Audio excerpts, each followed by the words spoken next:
Guys நான் தான் உங்கள் தாத்தா கேமர் பேசுகிறேன். இன்றைக்கி நம்ம என்ன பார்க்க போகிறோம்னா பிஆரில் நம்ம எலைட் ஹீரோய்க்கு 5 ஸ்டாரில் இருக்கோம். நம்ம மாஸ்டர் அடிக்கிறதுக்கு இன்னும் 200 பாயிண்ட் தான் தேவை. அந்த பாயிண்ட் 200 பாயிண்ட் எடுக்கிறது நம்ம வேர்ல்டு பிளேயர் கூட தான் விளாண்டுட்டுருக்கோம். ஏன்னா நம்மளுக்கு யாரும் தனியாக செட் ஆகலை.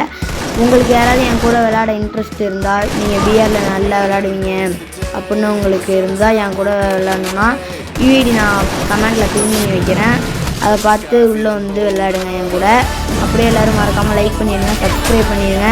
நம்மளுக்கு இன்னும் 200 பாயிண்ட்டு தான் வேணும். நம்ம மாஸ்டர் அடிச்சுட்டு தரமான வீடியோ உங்களுக்கு போடுவோம். நம்ம சிஎஸ்லேயும் மாஸ்டரில் தான் இருக்கும். சிஎஸ்லேயும் மாஸ்டர் அடித்தாச்சு. சிஎஸ்சில் சீசன் முடிய போது திருப்பி ப்ளஸ் பண்ணுவோம். அவ்வளோதான். இப்போ என்ன சொல்கிறது, எல்லோரும் சப்ஸ்கிரைப் பண்ணுங்கள். நான் மறக்காமல் எல்லோரும் கமெண்ட் பண்ணுங்கள் யார் என் கூட விளையாடணும்னு ஆசையாக இருக்கீங்களோ. பாய்.